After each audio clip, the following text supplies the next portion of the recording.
Una tercera parte de los mexicanos en su totalidad viven en Estados Unidos, algo que muy pocos saben. Se hablan de los millones que hay, pero no saben qué es lo que representa. O sea, uno de cada 3 mexicanos está en Estados Unidos.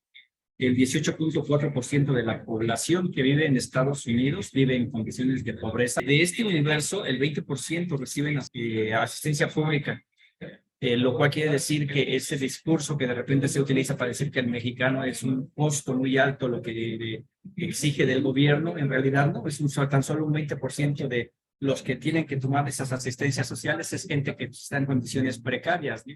Que es gente que es explotada, pero que en su mayoría, un 80% de esos 40 millones, ellos no tienen que recurrir a este tipo de ayuda asistencial. Cuando inicia la pandemia hay un 17% de desempleo entre lo que es la primera generación y primera, segunda y tercera generación, 17% de desempleo en la comunidad migrante mexicana.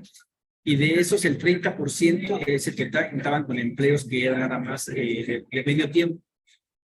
Al inicio de la pandemia, poco a poco, este número empieza a disminuir y permite pues que la recepción en México de remesas haya roto de los récords.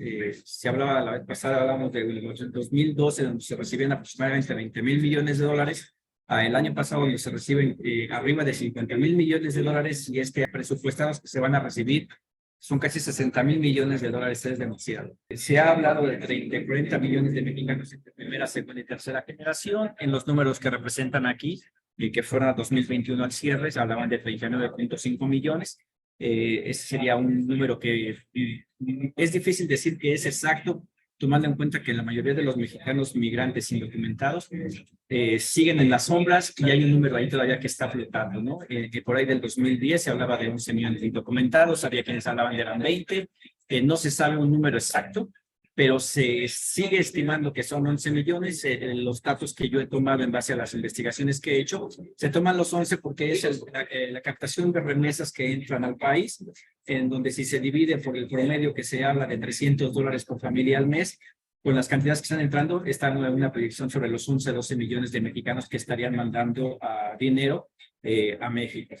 De 1994 al 2021, la segunda y la tercera generación de mexicanos creció el doble, se duplicó. El número de mexicanos entre segunda y tercera generación pues va bajando, sigue siendo la primera generación la que predomina con un 85%, pero que se va viendo como poco a poco esa va a ir reduciéndose, y la segunda y tercera generación va a ir creciendo. Lo que es la primera generación, el 47% de los migrantes cuentan con estudios hasta 12 años, o sea, que es el high school o la preparatoria, el equivalente aquí en México. O sea, más del 50% de los mexicanos que están allí carecen de esta educación, lo cual, evidentemente, aunado a su falta de documentación, pues les va a ser propicios a que sean explotados laboralmente, porque no tengan el acceso a toda la información y a los trabajos que pudiesen ser, en dado caso de que tuvieran documentos y tuvieran unos estudios un poquito más avanzados. Lo curioso aquí es lo que es la segunda y tercera generación, y un 21.7% que ha concluido esos estudios. Eso quiere decir que hace falta informar a la primera generación de que hay oportunidades para que sus hijos puedan asistir a tomar clases. El total de los migrantes son 3 de cada 10 tienen el bachillerato.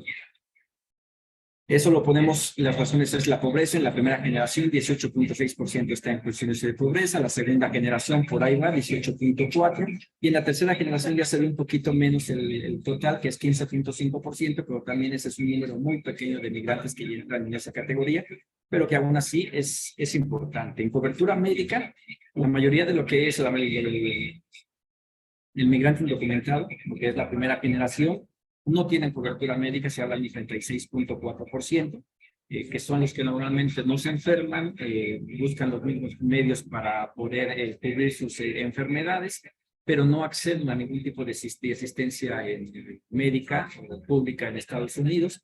El 26.4% cuentan con cobertura privada. Esos son de segunda y tercera generación, son mexicanos que ya logran estar mejor posicionados y que tienen para poder pagar un seguro de gastos, que con la reforma de Obamacare fuerza prácticamente a todo ciudadano que tiene residencia, que tiene ciudadanía, a tener que pagar su cobertura médica, que sea muy baja, pero tiene que pagarla.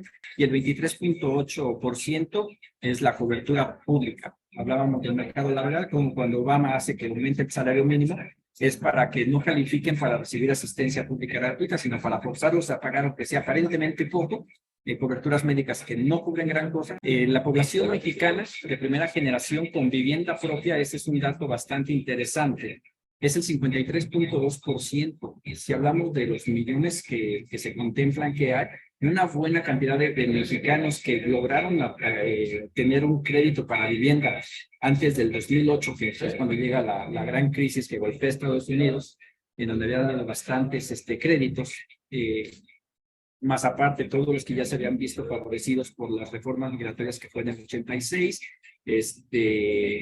logran obtener su casa, y eso también para fundar ese mito de que el mexicano allá nada más va y se enriquece y que no da nada, ¿no? O sea, es un mercado bastante importante.